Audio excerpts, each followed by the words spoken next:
Hello friends, Radhe Radhe. কেমন আছো সবাই? আশা করি ভালো আছো, সুস্থ আছো। আমরাও কিন্তু বেশ ভালো আছি। মো লাইফস্টাইল ব্লগে আরও একবার তোমাদের ওয়েলকাম আর অনেক অনেক ভালোবাসা। সকালবেলায় ছোট রুমের বিছানায় সমস্ত কিছু উলটপালট হয়ে থাকে। আর এই যে জানলাটায় যেহেতু নেট দেওয়া আছে একটা সাইড, তাই পরিষ্কার করে নিচ্ছি।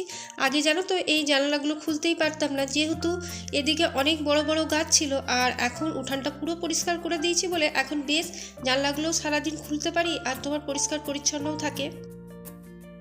আর এই ঘরটা তো পড়াশুনো বা কেউ এলে সেক্ষেত্রেই ব্যবহার হয়ে থাকে। আর এখন এই ঘরটায় বাবু রাত্রে পড়াশুনো করে বলে, তাই ওকেই ছাড়তে হয়। আর অনেকটাই রাত হয়ে যায় বলে আর গোছানোও হয় না, তাই সকালবেলায় উঠে বিছানাটা গুছিয়ে দিলাম। আর কাল দুটো চাদর কাচা হয়েছিল, সেগুলো ভালো করে ভাঁজ করে রেখে দিলাম। আবারও এই কদিন ধরে শীতটা পড়েছে। আর আমি না মাঝে শীত কমে যাওয়ায় ঢুকিয়ে দিয়েছি সমস্ত সোয়েটার কেচে কেচে। এখন না বার করতে একদম ইচ্ছে করছে না, যেহেতু একবার দেখবে মোটা মোটা সোয়েটারগুলো পরিষ্কার করে যখন ঢোকানো হয়ে যায় না, তখন আর কিন্তু একবারই বের করতে ইচ্ছে করে না। তো এখন যে কটা সোয়েটার বাইরে আছে সেগুলো দিয়েই কাজ চালিয়ে যাচ্ছি, আর একদমই আমি বের করবো না। তো দেখো, তোমাদের সাথে কথা বলতে বলতে মোটামুটি বেডটাও গোছানো হয়ে গেল। আর এখন ভালোভাবে ঝেড়ে নিলাম, আর ঝাড়ার পর দেখতেই পাচ্ছ কি সুন্দর লাগছে, তাই না? আসলে সমস্ত কিছুই একা হাতেই করতে হয়, তাই ওই জন্যই সব কিছু সামলে উঠতে পারি না। আর তোমার এই যে কিছু কাপড় ছিল ছেলের, যেগুলো কাচা হয়েছিল, তো এগুলো টিউশনের ক্ষেত্রে ব্যবহার হয়ে থাকে। আর ঘরের কিছু, তো সেগুলো এখন ভালোভাবে গুছিয়ে নিচ্ছি।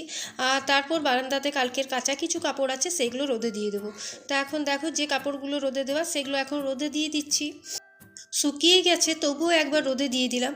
আর জানো তো, এক উঠানে আমাদের সবার বাড়ি, তো সময়টা কিন্তু বেশ আমাদের আনন্দেই পেরিয়ে যায়। কখন যে কি করি, মানে হইচই ব্যাপারটা সব সময় লেগে থাকে। দেখতেই পাচ্ছ ওইদিকে সেজোজা ঝাড় দিচ্ছে, এদিকে বড় ভাসুরের ছেলের বউ, সেও তো সব এক জায়গায় আমরা থাকি বলে আমাদের কিন্তু দিনটা বেশ আনন্দই পেরোয়।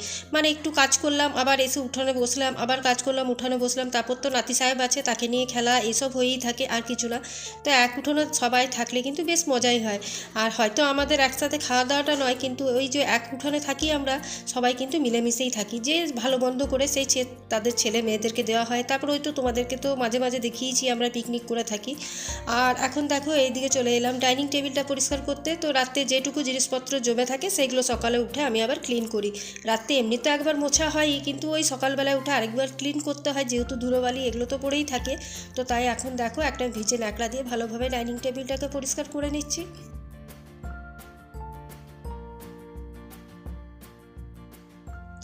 আর তোমাদের দাদাভাই বেরিয়ে যাওয়ার পরেই কিন্তু আমি সমস্ত এই ডাস্টিংয়ের কাজগুলো করে থাকি। গরমকালে এই অসুবিধাটা হয় না, যেহেতু গরমকালে তো 5টার মধ্যে উঠে যায়, তারপর ছেলেও তাড়াতাড়ি বেরিয়ে যায়। তারপর কিন্তু আমি এই ডাস্টিংয়ের কাজগুলো করে নিই। তারপর তোমাদের দাদাভাই যখন বেরিয়ে যায়, ওই ঘর মোছা তোছার কাজ থাকলে সেগুলো করি। তো এখন দেখতে পাচ্ছ ডাইনিং টেবিলটা, টিভির র্যাক, এগুলো কিন্তু আমি সমস্ত ডাস্টিং করে নিয়েছি। আর প্রত্যেকটা ক্যামেরায় তো দেখায় না, যেহেতু প্রত্যেকটা দেখানো সম্ভবও নয়। আর এখন ফ্রিজটাকেও আমি ভালোভাবে একটু পরিষ্কার করে নিচ্ছি। ফ্রিজ যেহেতু প্রত্যেক সপ্তাহে আমি একবার ক্লিন করে নিই, তাই সেরকমভাবে নোংরাটা থাকে না। কিন্তু এই যে মাঝখানে সিজনও পেরোলো, তো একটু জিনিসপত্র ঢোকানো ছিল, দাগ লেগেছে, তো সেগুলো একটু পরিষ্কার করলাম। আর এই যে এই দিদিভাইকে একটু কাজের জন্য পেয়েছি, তো দেখতেই পাচ্ছ এখন ওকে দিয়ে ঘরটা মুছিয়ে নিচ্ছি। এ প্রায় দিন আসে, কিন্তু একটু মাথাটা যেহেতু ডিস্টার্ব, তো মাঝে মাঝে আবার কামাই করে দেয়। কিছু না, তো দেখো এদিকে দুধবালাও চলে এসছে, দুধটাও চলো ঢেলে এখন গরম করে নেব। আর আমি কিন্তু এখনও রান্নাঘরের জানলাগুলো খুলিনি, একটা পাল্লা খুলেছি আর একটা এখনও খুলিনি, তো তাই এখন জানলাটাও খুলে দিই।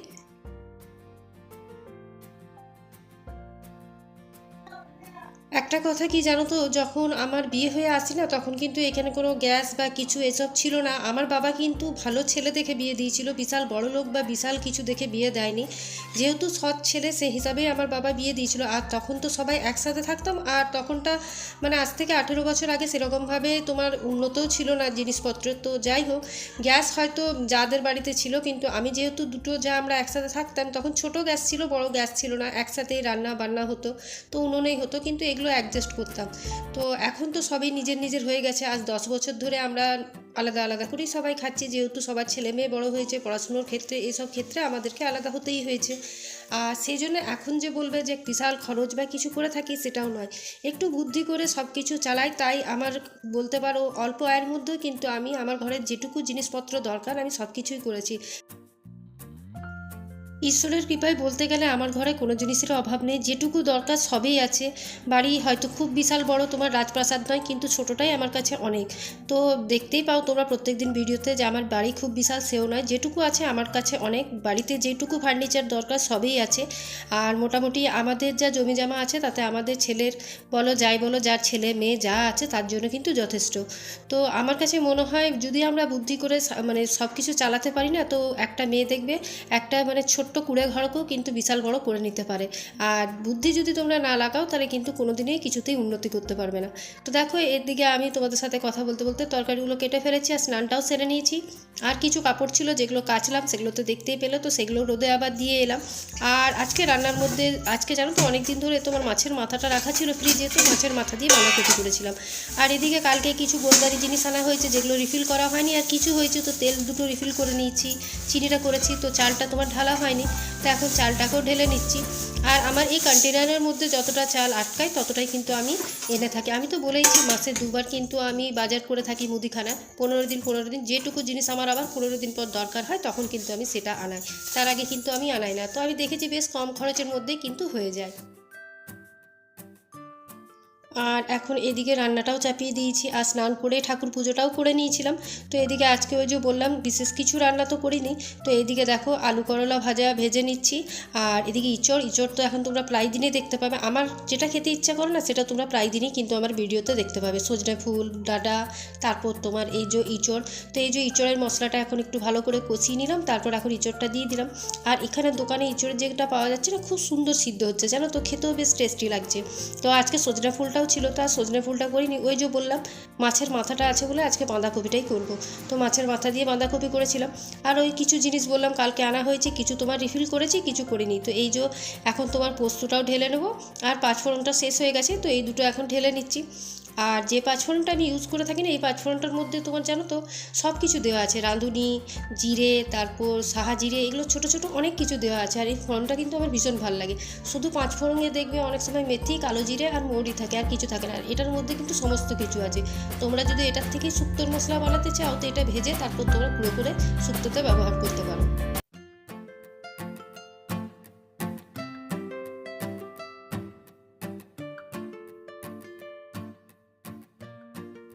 আর রান্না করতে করতে যে টুকিটাকি কাজগুলো থাকে সেগুলোও সেরে নিচ্ছি।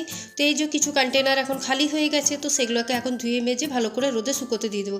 আর এই যে ছোটো ছোটো মশলাদানিগুলো দেখছো, এগুলো তো আমি নিজেই বানিয়েছিলাম, তো এগুলো না কালার করেছিলাম, তো কালারটা আবার এখন উঠে আসছে, তো দেখতে বাজে লাগছে। তো এই কন্টেনারগুলো আমাকে বাতিল করতে হবে। তো এখন করবো না, যাক এই মাসটা চলে যাক, তারপর ছোটো ছোটো আরও 6টা কন্টেনার কিনে সেগুলোতে রাখবো। এগুলোতে আমি তোমার বেসিক্যালি জিরে, ধনে, তারপর কাশ্মীরি লঙ্কা এগুলো রেখে থাকি, তার জন্যই কেনা হয়েছিল। তো ওই যে বললাম রং করেছিলাম, তো দেখতেই পাচ্ছ রঙগুলো উঠে যাওয়াতে একটু দেখতে বাজে লাগছে। তো তাই এখন এই কন্টেনারগুলো আমাকে আগে মাসে হলেও চেঞ্জ করতে হবে। তো যাই হোক, করা যাবে, সেটা কোনো বড় কথা নয়।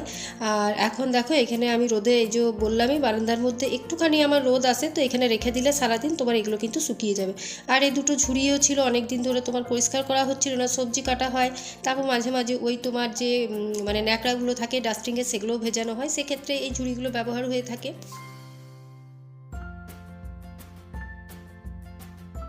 তো লাঞ্চের তোমাদের আমি একটু প্রিপারেশনটা দেখিয়ে দিই। এই যে ইঁচড়ের তরকারি করেছিলাম, তার সাথে মাছের মাথা দিয়ে তো বললামই বাঁধাকপিটা করেছিলাম। আর মাছের মাথা দিয়ে বাঁধাকপি খেতে কিন্তু ভীষণ ভালো লাগে। তার সাথে করেছিলাম তোমার পোস্ত বাটা, আলু কাল্লা ভাজা, আর লাউ দিয়ে আলুর ডাল। আর তোমার কালকের ছিল চাটনি একটু, তো সেই চাটনিটাও বের করে নিয়েছি। তো চলো আজকের ব্লগটা যদি ভালো লাগে অবশ্যই পাশে থেকো, কালকে আবার একটা নিউ ব্লগ নিয়ে দেখা হবে। আজকের মতন এইটুকুই, টাটা।